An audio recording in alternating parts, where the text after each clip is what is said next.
Good evening, good evening, good evening. This is the day the Lord has made. We will rejoice and be glad in it. It's another day's journey, and I'm so glad about it and so grateful for all of you that are joining us this evening for another conversation with the candidates. Before we go there, let me just give a shout out to a couple of people about a couple of things. Number one, thank God today for the Philadelphia Police Department, Philadelphia Fire Department, and their support of our young Abrahams. I am grateful that today our young Abrahams had a chance to spend time meeting the SWAT team, the counterterrorism group, the mounted police with the horses, the bike patrol, a ladder truck from a fire station, and all of them came, and our young Abrahams had a chance to play,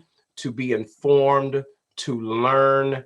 And I am just grateful. I am grateful to Deacon Sherrod Davis and to all of those who made that happen, and to Minister Troy Gore, who facilitated getting the firemen there, and to all of our community, to all of the moms that came and were a part of it, and to my young Abrahams.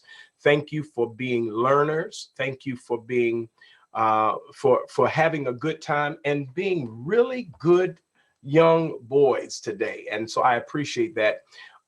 It was great. And then right after that, the fellas and ladies came out for our Blessing of the Bikes 2023. Shout out to Smitty, and shout out to all of those who made that happen. Again, we had bikers from around the city who came just to pray. But not only did we have that, we combined that with our Get Out the Vote effort. Thank Sister Frances Jones for coordinating that with LynFest. We had food trucks and Get Out the Vote, and people came to, number one, see the bikes. The bikers came to be prayed for, and people could get free food, and we could encourage people to turn out the vote, because remember, when we vote, we win. So I am grateful for everybody that participated. It's first weekend, and it's going to be a beautiful weekend. So we look forward to your coming to church tomorrow morning, 6:45 and 9:45. And we have some guests. We have one guest that I promise you, no, not a guest preacher. I'm preaching. It's my turn. But we got a guest that's coming, and I'm not going to tell you who it is, and he's going to just greet you. And I think you're going to be kind of excited to see him. And I'm not going to tell you who it is. You just have to be there at 10:45, at 10 o'clock. And he's got something for us, a wonderful opportunity. And he has been a blessing to us in times past. That's all I'm saying. So I will see you. And even if he wasn't coming, there's somebody that I know is going to be there that's even more important, and his name is Jesus. So I look forward to seeing you in the morning. And of course, we follow up this week with Bible study as we continue to walk through the David saga. Well, tonight, remember, and some people have not understood why I'm doing the way I'm doing. People have tried to guess at what I am doing.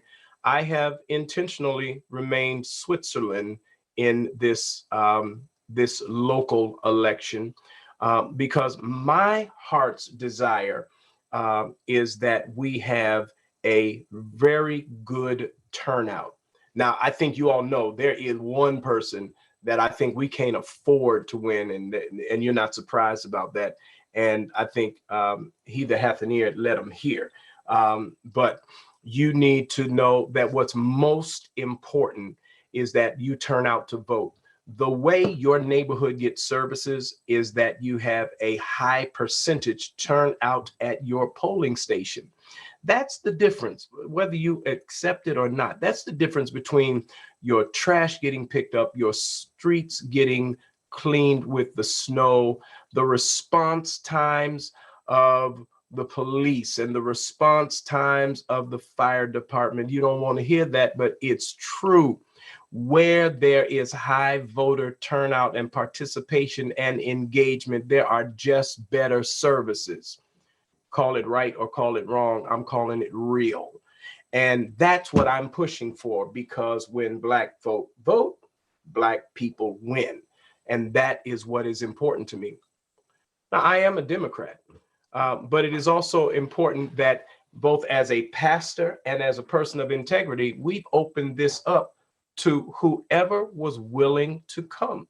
And we wanted to hear from Democrats, we want to hear from Republicans, and that is just exactly what's going to happen tonight. I am grateful to have someone that I actually have a relationship with outside of the political arena.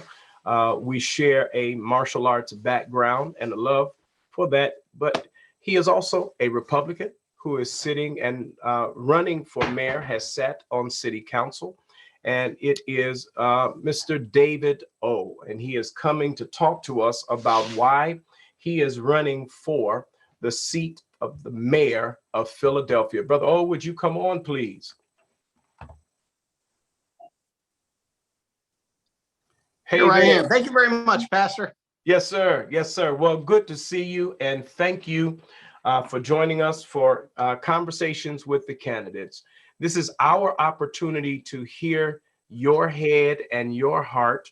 And so, as I have asked every other person that is running for mayor, who are you and why are you doing this? Why are you running for mayor?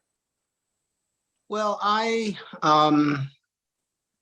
feel that our city understands what the problem is. I think a lot of people, watching and listening, they could articulate the problems just as well as I could. When they think about it, it's obvious, right? The schools have a lot of inequity. Neighborhoods are treated very differently. There are things that are going wrong in our city, and a lot of it has to do, quite frankly, with government. When we look at the taxes that are driving people out of their homes, those taxes are based on assessments that are not, in my opinion, legal. Council did an audit of the methodology of assessment through the Office of Property Assessment and found it was below industry standard. We should not have property taxes that are overly high based on unreliable assessments that are driving people out of their homes.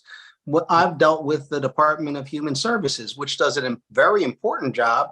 But when you look at what is happening when it comes to removing children from families without a cause and the harm that that does, when we look at how the government measures what other people do, but doesn't measure itself, I find that there's a lot wrong with our city. I think a lot of things could be solved if the government would comply with the laws that it tries to enforce on others. Then there are well-intentioned things. They're perhaps new, they're controversial, but they have failed. And the failure of it continues. And I think that has to be addressed. But I think there isn't the will to take a stand that is necessary. And that's where our election comes in. People can disagree with me or agree with me. If they agree with me, then how can we move forward? If they disagree with me, then of course there's someone else to do it. But for example, I look at Kensington Avenue as just the most visible example of government policy, well-intended, that has gone horribly wrong. And because of the temptation that exists in a neighborhood where the city has abandoned its residents, refuses to enforce the laws, it has become an attractive nuisance, what we say in the law. That is, when someone puts something, let's say, in their yard that just is so tempting to children that they climb over the fence and get hurt, that is something that the government requires that the property owner take care of. Well, when you have an area like Kensington Avenue, where people from all over the region can come, purchase drugs, do drugs right in front of the police don't arrest the drug dealers.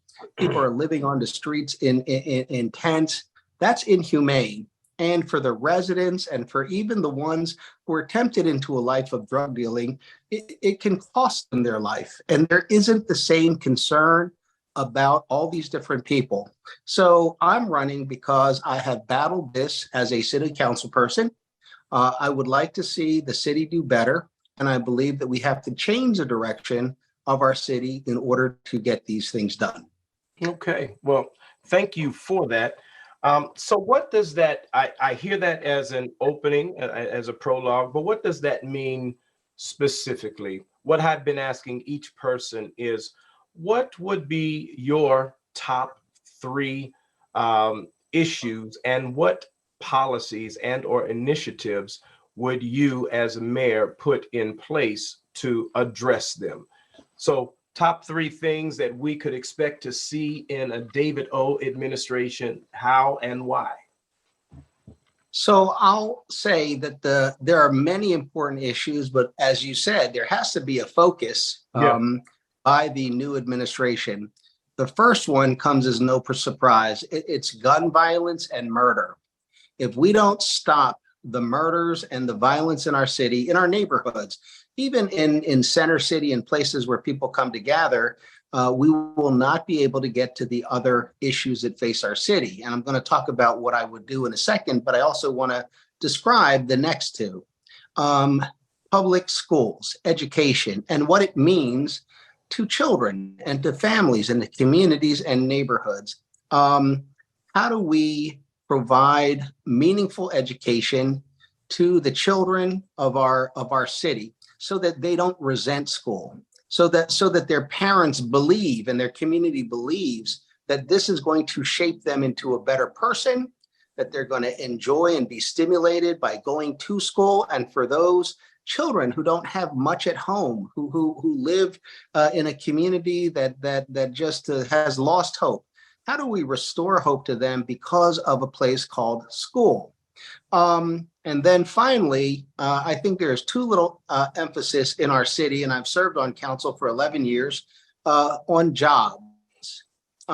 Vilifying employers, vilifying corporations. Okay, there's certainly a plenty of reasons to demand better of large corporate America. Certainly, that's true. But our city is lacking good paying jobs, and we need people to be able to get not only a good paying job, but an upward trajectory in their life. And with the money they can make, to then go to the neighborhood stores and to purchase those items and to improve their lives. So let me start with public safety. We have plenty of neighborhoods and sections of our city that are very safe. And I believe that we have gone from being a city of neighborhoods to a city of silos, where people now, maybe it has to do with social media, maybe it has to do with isolation from the pandemic, but people don't know how other people live in our city. And so I hear from people who are well off. They have great jobs. They live in neighborhoods with $1.2 million condos and $800,000 homes. And their view of public transportation, crime, safety are very different than, I would say, a majority of people living in our city. And then there are those very specific neighborhoods where people don't want to step out of their homes. They fear every time their child goes take a bus or get on the L. They worry when they do simple things like play basketball. I mean, if we want kids to go out and socialize and to have activities, we can't have a situation where people are afraid that they're going to get murdered by doing these things. So the first thing I would do is I would appoint a new police commissioner, and I wouldn't do it offhanded. I'm already talking to people that I think might be the perfect person. The perfect person would be someone who is respected by the public because they have a track record in Philadelphia of policing properly within the law and doing it intelligently with a customer service, public service mentality. That person, however, would also be someone that is admired and respected within the police department, because I think we have one, confusion and a lack of morale within the police department. And it'll be very difficult to hire police officers if we are losing police officers because they don't want to work for our city. The reason I think they don't want to work for our city is because they don't understand what their job is. It does not excuse the fact that we've had issues about police brutality and inappropriate behavior. I'm not saying that it doesn't exist. What I am saying, however, is we look at the fact that people need police. They need to feel safe. They need to call 911. They need an intelligent person to respond quickly and send out a marked vehicle, a police officer. That has to be provided. In the neighborhoods that do not want that, we do not have to do that. In the neighborhoods that want it, they are wondering, how come we don't respond? And I think the failure to respond is what tells people that the city doesn't care. There's been many examples. I recall when the ladies coming from a club stopped at 33rd and Diamond at the red light, and 2 cars of men pulled up next to them and opened fire. That's unheard of. I never heard of such a thing. I've lived through the gang war years of Philadelphia here in Southwest Philly back in the late 60s and the 70s. Even at that time, with all the murders, nobody did that kind of thing. The type of beefing that juveniles are doing over things that you and I would not think are very important, but it's broadcast on social media. And then young people, 13, 17 sometimes, are driving around the neighborhood in cars that people in the community know, looking for someone. They're broadcasting in their music, in their lyrics, in their videos of who they're looking for, why they're looking for them, and what they're going to do. And then they kill them. And then they video explanations more. And that's concerning, because how could that happen unless, and this is what the community thinks, the government does not care because our lives don't matter. So for those who want protection, that's a core responsibility. For those who don't want police in the neighborhood, we don't need to push that, because we have to regain the confidence people have in their police. There has to be better coordination. The story came out about how Temple University police were not allowed to coordinate with Philadelphia police. The same type of story when we have transit police not able to coordinate with Philadelphia police. When we have school police that can't coordinate with transit police or Philadelphia police. The person I'm concerned about is the child. From the time they leave their home, get on the bus, get on the L, get on the Broad Street line, get to school. There will be school police at the school. There will be transit police at the subway system. There'll be Philadelphia police in between to ensure that people are not afraid. And the result of people being afraid, the result of people not trusting that if they call 911, somebody's going to answer, is people are buying guns. More and more people who never wanted to own a gun are owning guns. And we know statistically from the people that are applying for carry permits, used to be about 11,000 applications per year. And then now it's about 75,000 or 70,000 last I heard. They're not all getting approved. They're not, but those applications are there. What I will say, however, for every person who wants to have a legal gun, there's a person who wants to have an illegal gun. And the reason oftentimes is because of their criminal record, they're not allowed to own guns, but they live in the same neighborhoods as people who are getting shot and killed. And therefore, to calm this situation, we need to show people things are different. We are going to enforce the law. It doesn't mean everyone's getting locked up. It means we're not turning a blind eye to drug dealing, to driving around hunting people. We're not turning a blind eye to bad behavior that is a criminal violation. We will work with people. But I think the first thing we have to do is send a new message in our city that you will be safe, that the police will be well trained, that they will be properly equipped to protect the public. The police, and I believe we can recruit these police officers, should be joining our force to serve and to enforce the law, not violate the law, and to be a friendly person to the community, but willing, when there's an emergency situation, willing to help at the risk of their own health or life.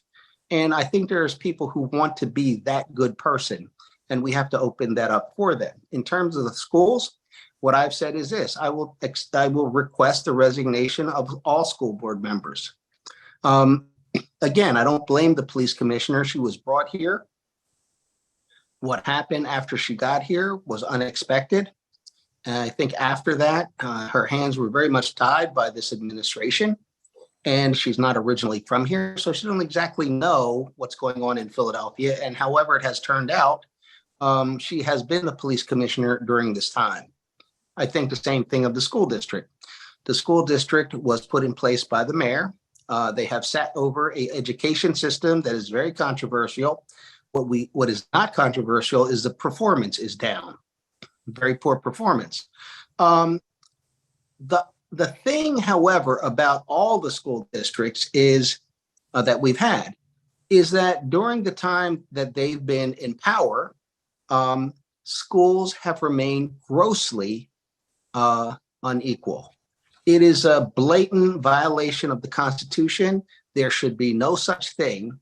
And as mayor, it is important that the mayor focus on creating a level playing field for children.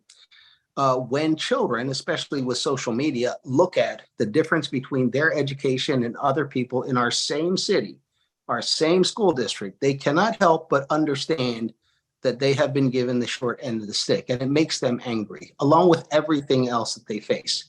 There has to be a very visible sign to them, not by telling them about plans that'll take 8 years, but by putting things in their hands at their disposal, more resources, things that they can use, devices and sports equipment in their schools, cleaning up the pathways and cleaning up the schools, making sure that they are able to get their hands on good and valuable things, turning around the library so they can rent and borrow, not rent, I'm sorry, borrow with their library card, things like violins and guitars in every neighborhood, or devices or software. Moving to the idea that by using your library card, you are learning to use community resources, share them, return them in good condition, and build your credit. Credit building is very important to the point where they can actually take something worth $5,000 home for 10 days as they continue to return. Education needs to be realistic. One of the problems we have is even in countries like Switzerland or Austria, only 30% of the school kids go to college. 70% do not. They go into careers. I would love to see that we emphasize more a pathway to good careers through certifications. Like in Germany or in Austria or Switzerland, they have a VET program, vocational educational training, where students will identify the career they want to pursue. They will do the academic work in 9th and 10th grade, and then they will go into the workforce and be fully paid, not a stipend, not the internship. They will be fully paid in Merck or Boeing or Augusta Aerospace, where the state-of-the-art equipment is. It cannot be duplicated, in a school. They can go work at Milk Boy Studios. They can work, in sound production, in music, in filmmaking, whatever they want to do, in chemistry. Like, let them have that pathway, let them get paid. And when they graduate, they're certified, they can get jobs. For those who don't go through that, they have other opportunities, much better opportunities, I would say. But the government must tie that in between school, community college, workforce development, employers, to make a more complete system. I have tried to do that. I've actually introduced bills on that. My bills never came out of committee. Some that never even got into committee. One of my bills was, right now the mayor appoints all 9 board members. What I would do, and what I try to do as a council person, I would love to see a system where the mayor only appoints 4 and the community elects 5. We can divide the city into 5 zones. Each zone would elect their own school board member who would sit over the entire school district. But that way they have someone who is accountable to them, responsive to them, and can make this opaque school district more transparent. People want to know, why is my school like this? How come I don't have these opportunities? How come these things are missing? They need someone to talk to that knows what's going on in the schools. Why don't these zones tailor themselves more to the needs of the community? For example, what's going on in the Northwest? It's different from South Philly. How come these schools can't, for example, instead of having an overall, for example, school lunch program, have it related to the community? I believe it won't cost more. I believe the food will be fresher. I believe the money will go into the community and tie the community to the children. I also think about things like in certain sections, we have students who are of different religious faiths. And sometimes they have dietary requirements that are different if they want to be faithful to themselves. And my thing is, why not? Why don't we let them do that? We should be knowledgeable about our communities that we serve. I think there's many ways to do that. And then finally, we have a very limited ability to provide real jobs in this city. If we don't look at the global economy, if we don't respect what music industry is or what fashion industry truly means to us. For example, New York, they're losing their fashion industry. Why don't we set up things to draw them here? We have from small batch manufacturing to urban fashion. The first thing is we have extremely talented people in this city. But if they don't have a platform, either they won't flourish or they will have to go someplace else. That is the problem for me. Why go someplace else? Why not stay here? Why don't we bring different elements here? I've gone overseas to meet with major corporations about things like electronics, manufacturing, and I'm surprised how well received I am, how a lowly council person from Philadelphia can simply call some multinational bazillion-dollar corporation and meet the chairman or the CEO. But the city never supported my work. I had to pay out of my pocket.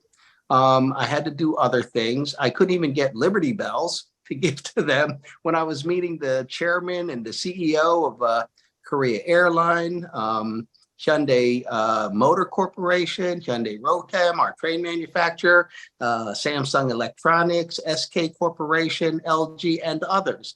Even SM Entertainment that had to do with K-pop music at its early stages, about tying in Philadelphia to that. There's manufacturing coming back up the East Coast, the Panama Canal, the war in the Ukraine. What was moving to Eastern Europe is coming back to the US, energy costs. We can capture that. We have to capture that. We have to build new buildings. We can do it with overseas funds, state-of-the-art buildings, to house state-of-the-art technology. And one of the good things about it, Pastor, is those corporations, they're not nonprofit. We have a lot of nonprofit technology research at University Penn, Drexel. They don't pay taxes. These corporations, they pay taxes. They pay real estate taxes. They pay good wages. And we need that. And so by developing all of this, fighting, I try to withhold money from SEPTA because I see SEPTA at the time trying to put billions of dollars into exiting Philadelphia, and look at the conditions of the transportation in our city, from the lack of safety, the lack of lighting, the lack of appropriate upgrades to SEPTA. And I would say the same thing. The mayor should, if I were mayor, I would fight with SEPTA. We need better. And, okay. So thank you for that. Yeah. And thank you for your perspective. So I need to ask this question, and I want to qualify it with, I do have a relationship with you outside of this. We share a love for martial arts. I know Yes. you're a good martial arts person. And I know you to be a decent individual. You're Republican. Yes.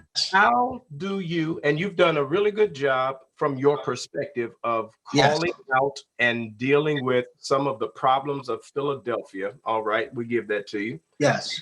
But your party has been taken over by a very ugly spirit. How do you rationalize staying in it, number one?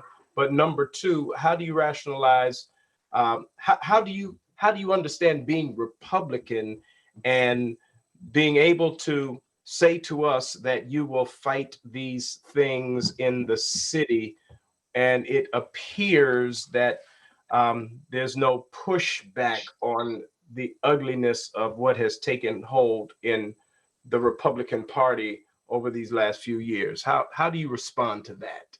Yeah, sure. So I absolutely understand what you're saying. You know, me as a person in the city, I focus on the city first of all. I'm not going to avoid answering your question, but let me state that everything that I'm dealing with is not something that is directly the result of a Republican leader in the city. I'm not blaming Democrats either. I'm just saying that there has to be someone who is not concerned about the relationships to the party in power, and who gets them into office, and who many times, just in a very practical sense, provides the people that are running our city. Because I think that has to change. When it comes to like the local Republican Party, I think it's pretty well known, in case anyone didn't know, that I've not been supported by the local Republican Party, although they are supporting me for mayor. But in my five elections, I have been opposed, and quite frankly, vigorously opposed by the local Republican Party. I'm not their guy. And I don't kind of think the way or act the way they would like me to in many cases. Me personally, I am a Republican, but I think a good Republican votes for the best person. I've certainly voted for Democrats. I've endorsed Democrats as an elected official. I do that because I think what's best for our city and for its people is that someone with the best ideas and the most credibility steps up. A lot of times there are issues of how to do it intelligently and also compassionately. Um, my general idea is this. There's a good party. It's called the Democratic Party, but not everyone in the Democratic Party is a good person. Not everyone in it is a bad person. And I feel the same way about the Republican Party. It's a good party. I like Abraham Lincoln. I like what he stands for. I like what he did. I like the roots, the origin of the thinking that all people are created equal. They have certain unalienable rights, and that we have to respect the Constitution and see that is applied properly. Um, what then happens is that when the parties start to go in different directions, is that because the basic underlying principles or perspectives are wrong, or it's because it's been kind of wrapped up in what is popular to a group of people that can be extreme? Um, I think that my role is to try to be true to the best of what is the Republican Party, and not even so much party, more like a perspective. And if everyone left the Republican Party, then it would be lost. I do think that there's a lot of Republicans who are moderate or centrist Republicans. The only difference is this, and I think it's very healthy. Democrats tend to believe in the goodness of government, and Republicans tend to not believe in the goodness of government. The government does good things, but I think there has to be a balance. I think there's times where the best part to be in charge is the Democratic Party, because they're doing things that are really more kind of socially conscious. And I think there's times where the only entity that was going to save the day was like government. And I think there's a time where government wasn't going to save the day, so the courts stepped in, and activist courts, especially around the civil rights movement. It would not have happened otherwise. But there are times where the government becomes a bully, where the government begins to tell people how to act and what to think.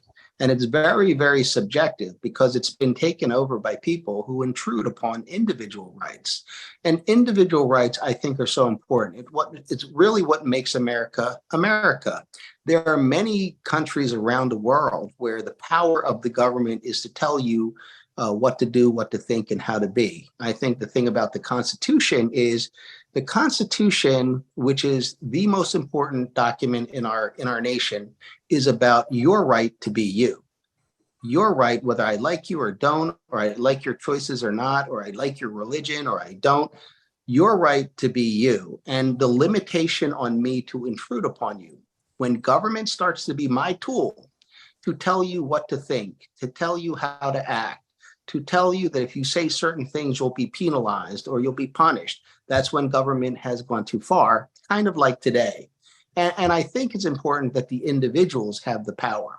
Right now, we have going on many issues about individual rights, and that's turned out into family rights, and that's turned out into parenting, and that turns out like who's going to take, who's going to be responsible within your household. What is the government's role? And I think it's gone too far. So when I talk about Department of Human Services, however well-intended they are removing overwhelmingly Black children from Black families for no other reason than they're poor.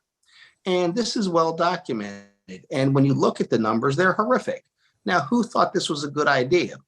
And it's amazing when you see how this breaks down, where people can do the exact same thing. We had a kind of a high-ranking person in the district attorney's office. She made a mistake. She left her child in the car. That happens. Fortunately, police officer came, broke the window, child was safe, everything. But look at the difference. If that was an African-American woman, those kids would be gone. Not just that one kid, every child. And I say that because we have so much documentation of it. And if they would just follow the law, because that is a violation of the law, just like stop and frisk. Yeah, there's a legal stop and frisk, but it's not an affirmative crime-fighting tool. When the mayor or the police commissioner sends police officers, typically white police officers from the Northeast, into West Philly with the instructions that you will save lives by stopping people, typically African-American young males, and frisk them, what you have is you have the numbers that we now see. Now, what happens is the police are now breaking the law. And the punishment that we've received as a city for doing it is we have this tremendous mistrust of the police. We have abuse by the police as they were instructed to do. And now we're struggling with the fact that we need police, and yet there's this huge mistrust. They should never be instructed to break the law. So for me, what I would kind of liken back to, just kind of like from my lived experience, my father was a pastor, and he started the first Korean American church in Philadelphia. And he grew up in a lot of war, the Japanese occupation, World War II, the Korean War. And he moved into Southwest Philly. And he would often lecture me about what a misguided kid I was. I was a rotten kid, to be honest, like a lot of my rotten friends in our rotten neighborhood. I mean, so when he would come on me about why are you this way, I would say, well, because my dad decided to go halfway around the world to one of the worst neighborhoods in America and plant me here. That was my rebellious argument. He would then say to me, this is a God-blessed neighborhood. And, breaking windows, gangs, church windows broken. Right? But over time, I began to understand what he meant, and I agreed with him. That's why I've never left this neighborhood. This is a God-blessed neighborhood. What he's talking about is God gave him the opportunity to live in a much better place where he had been, to start a church, to build a community center. And as hard as things were to do his work, because he was not going to be in a safe place. He was going to be in a rough and tumble place. He was going to live by example. He would say, if every good person moved out of this neighborhood would be lost. We must stay here. And I would say the same thing. I've never left this neighborhood. I'm not saying, Pastor, I'm going to be here my whole life, but I've been here up till now. And I would say that if I leave the Republican Party, if people like me leave the Republican Party, it really will be that right-wing, unsympathetic, uncaring, harsh group of people. And I think that's a shame, because fundamentally it was founded against slavery. It was founded on the ideas of people living together within the law with the understanding that all people are created equal in the eyes of God. That's truly what it is about. So when I think about having a different opinion and trying to represent to those people who consider themselves Republican or registered Republican, I am kind of an outlier. But I think the role of outlier is very important. And I also think this: since we're talking about Mhm. church. God Mhm. does not call us to do what is easy.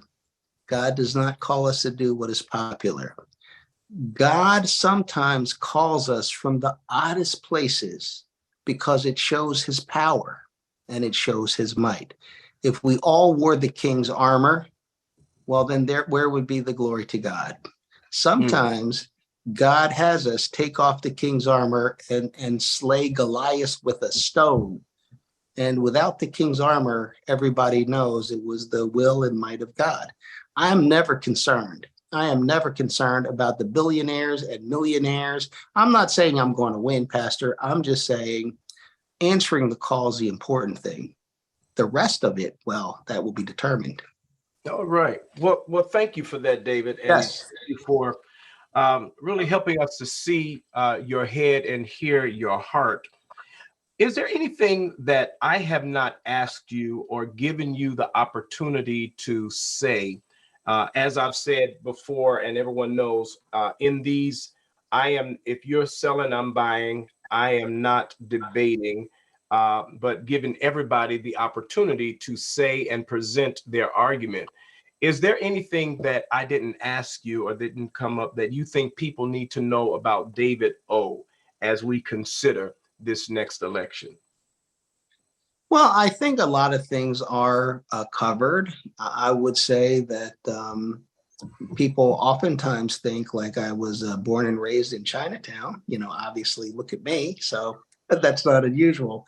But I was born and raised in Philadelphia, in Southwest Philadelphia. I was in this neighborhood when it was a white neighborhood, was not a wealthy neighborhood. And it very quickly became an African American neighborhood because of a thing called white flight.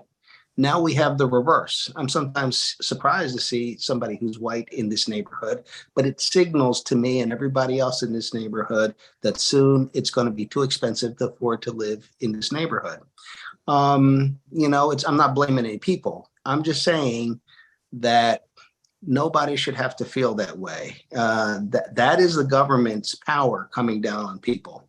And someone has to go in there who was willing to fight it, as best they could from whatever position they held. And as mayor, do the things that I think will not happen unless someone is very detached, from the collusion and the powers that exist that are so powerful in keeping things the way they are. I think there has to be a change. And I think sometimes it takes someone who is kind of unconnected and unconcerned about, the status quo to make those changes. And that's what I offer as a candidate for mayor. Well, thank you very much for that. And we appreciate you coming to have this conversation. And I want to thank those of you that have joined us tonight. We've been talking with Councilman David O. He is a Republican running for the office of mayor. And our position is we want to talk with everyone and give an opportunity for everyone to hear every side. Agree or disagree, we are going to be hospitable. And we're going to, what's most important, show up on the 16th and vote our convictions. And on the 17th, stay connected to the system so that we can be truly a government that is made of the people and for the people and by the people. So thank you, Brother David. We're going to continue to keep you in prayer. I'm looking forward to seeing you all in the morning and looking forward to having communion. And remember, I told you 10 o'clock, there's somebody that's coming. You want to meet them and you want to see them. And I'm looking forward to seeing you all. Come on, let's go to God in prayer. God, I thank you. Thank you for our two-party system, our three-party system. Thank you for the different perspectives. Help us, Lord, to redeem this, that we might truly be persons who discuss ideas and perspectives and not simply personalities. Help us, God, to wrestle together that we might be a people, a government that is by the people, of the people, and for the people. Then, Lord, we pray that your will be done on earth as it is in heaven, that we would change our city's trajectory, that our children would be educated, that prosperity would happen to our economy, and that peace would fill the land. So now, God, as we go throughout the rest of this evening, would that you go with us and stand by us until we meet again. We ask it in the matchless, marvelous, and majestic name of Jesus the Christ, and for his sake we do pray. Let every heart say amen, amen, and amen. Thank you so much. We'll see you all in the morning. God bless you. God keep you is my prayer.